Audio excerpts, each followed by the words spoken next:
Somebody call my mama and just let her know that I'm okay. I'm with a friend. We're recording an episode of Two Words Podcast, and I'm just going to have to call her back later because I don't have time because we're doing the Two Words Podcast. Somebody call my mama.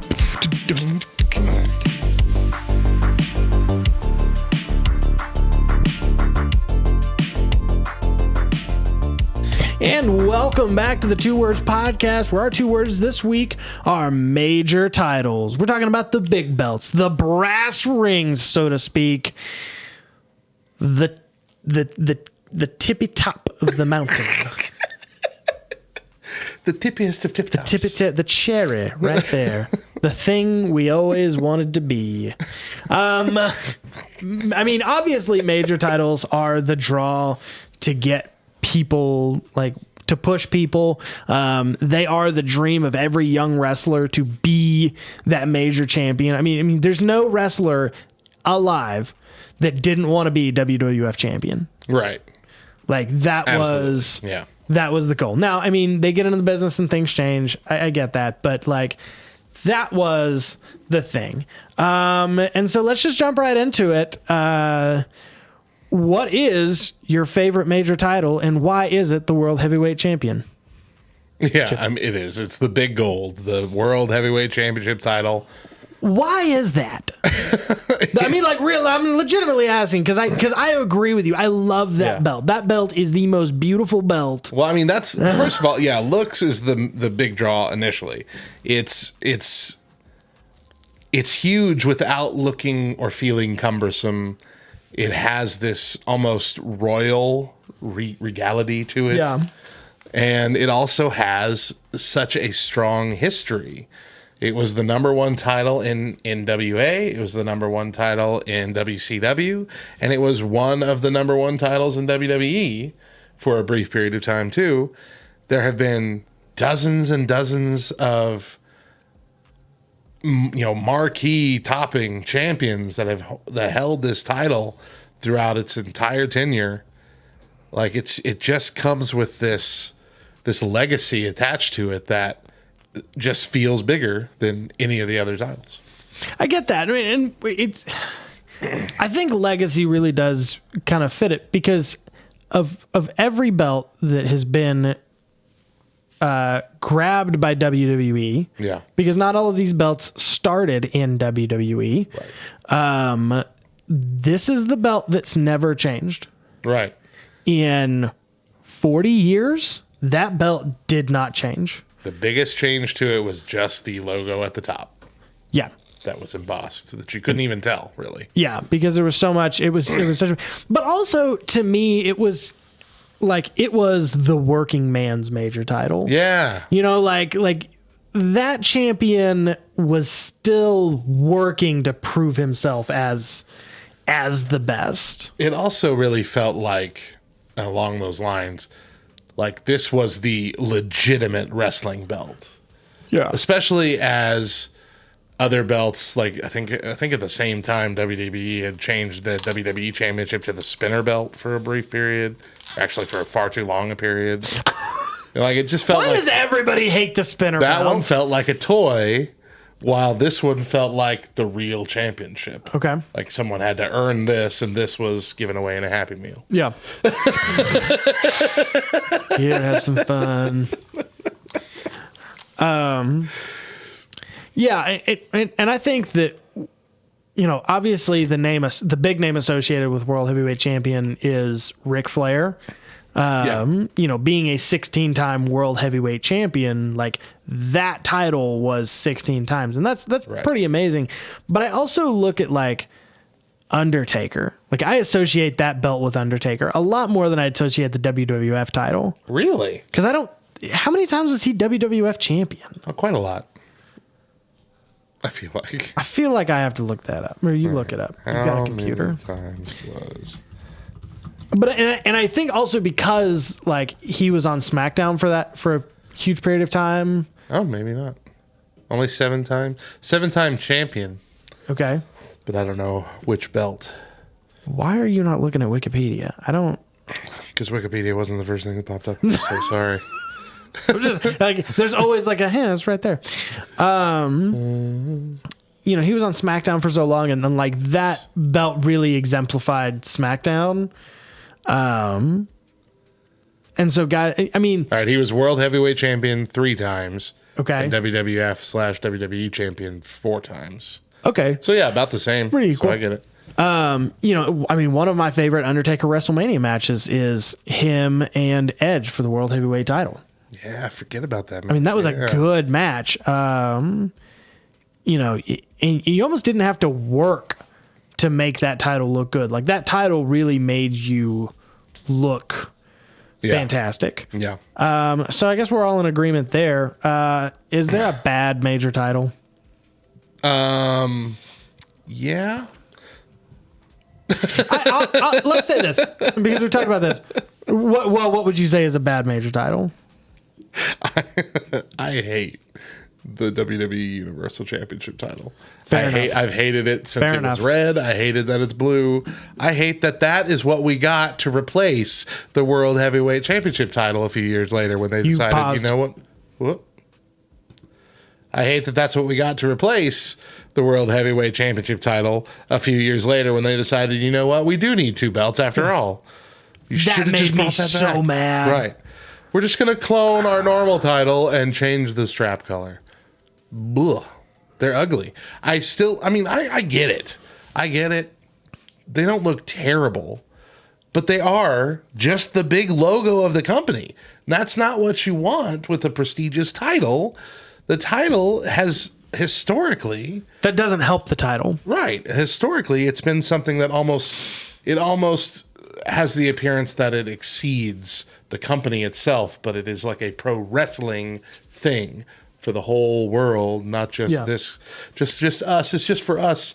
Like, it's the same thing as us putting two words on our title belt back here that we have. Yeah. This one was made just between you and me. It's never going to have a legacy that goes beyond that. But that's not what you want for a wrestling company. You want to have a feel of a legacy to it. And the designs have taken that legacy out, but making the colored red, especially the red one, the red belt just made it worse. Blue looks a little bit better. I definitely think the blue looks a lot better. Yeah. You talked about you hate the spinner belt. I didn't hate it. It was just, It was good for John Cena. it was great on John Cena, yes. It should have ended a lot sooner than it did. I don't know if they just had that plan in mind of we're going to have it on John Cena most of the time that we have this or not. But like once it got to Edge, he shouldn't have just put his rated R symbol on the inside. He should just change it back. Just change it back. Just make an idea. Edge with a spinner belt, a spangly, diamond encrusted spinner belt just didn't look right. That little rated R logo. Who is your least favorite minor or major champion? We're doing least favorite? Okay. Yeah, give me your least favorite. So there are cases to be made for Sid, for Big Show, for Batista, for Jeff Hardy, for Iron Sheik, Okay. Vince McMahon. I almost put Jinder Mahal on that little list there, but he was actually a decent heel champion. Yeah. Even if nobody wanted him in the title picture back then, because the only reason he was in there was to increase popularity in the Indian market. But the same thing Tell me how happened you really feel. with the great Khali. I have completely wiped my memory of the Great Khali. He won the title in a battle royal and was used very little as champion despite being billed as the monster heel on SmackDown. And then he quickly dropped the title to Mark Henry on free TV later that year, just before Jinder Mahal saw his big push. So we've only seen Khali a handful of times since then. It was a pointless... Okay, Jinder Mahal winning was pointless, but at least he was a good champion. Yeah. Good heel champion. Great Khali winning before that was pointless, and he's a terrible person on the mic, and he's not that entertaining to watch as a wrestler. It never should have happened. Never should have happened. Fair enough. Where do we stand on David Arquette being World Heavyweight Champion? I have mixed feelings. I feel like I do too, because I feel like I want it to be a bad choice. Right. But at the same time, I was very entertained by it when it happened. And I loved Ready to Rumble. And so that made it even more so of an entertaining thing. And a lot of people want to blame that on the fall of WCW, which I've talked about my thoughts on why WCW actually fell. But no. Of everybody that they were bringing in, David Arquette, like, that just made a lot of sense. Yeah, and the dude actually, like, put in the work. Yeah. Like, he did really wrestle. He's still putting in the work. And he did that documentary and everything. Like, it was all good. All good. I even liked that they brought in that weird 3-tiered Hell in a Cell kind of thing from the movie. That was so much fun, right? Like, I don't... Looking back on it, like, at the time, maybe it was, for a lot of people, it was like, this is ruining the sport. Yeah. Ruining WCW. But, like, looking back on it, like, it was their attempt to do something fun, to promote the movie, is better than putting freaking RoboCop in there. Like, this at least had a storyline you could build. And y'all just know this. And there's no way of proving it. But y'all know this, that if the movie had been made as a WWE picture, Oliver Platt would have been WWF champion. They would have made Oliver Platt WWF. You know they would have. You know they would have. Man. Like, yeah. And that, my friends, would have been just the absolute worst thing that's ever happened. So who's your favorite major champion? So was Undertaker your favorite? Was that yours? Like, did you give yours already? Honestly, I think that if I have a favorite major champion, somebody who does the most for that championship, I think it's John Cena. Really? Okay. I really do. I think that John Cena is such a good major champion that when he's a minor champion, it makes no freaking sense. Right. It just fits funny. It's like putting on like underwear from too many years ago. Right. You're just like, and they still fit, but it's not. Yeah. It never doesn't make sense to have him as champion. Yeah. I agree. And as much as I hated that they did The Rock and Cena 2, having that as a WWE championship match was a good. Oh yeah. That was a good call. Yeah, it was good. I also really love Triple H as a WWF champion. So let me jump in there then, because that's mine. Triple H, I think, is the best major champion. And initially, I started looking this through the World Heavyweight Championship lens. Yeah, because, like, he wasn't as popular as Stone Cold or The Rock. Like, he was up there, but he wasn't in that top tier, the God tier at that time. But when he held the title as a top heel, he commanded respect, proved that he was dominant. He was the first person in WWE to hold the big gold belt when it moved over. Like, he was the initial champion of the WWE version of that. And he held it for 280 days as the most dastardly version of his heel character, I think, ever. And I think this is arguably his best title run, like, reign ever. He held it he held it 4 times, spending a total of 616 days as the World Heavyweight champion.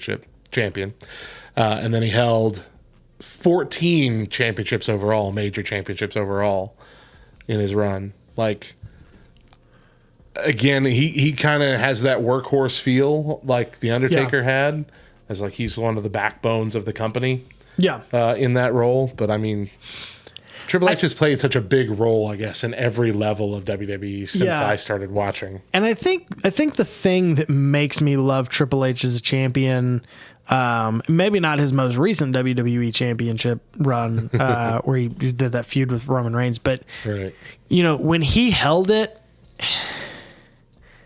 it was real heat.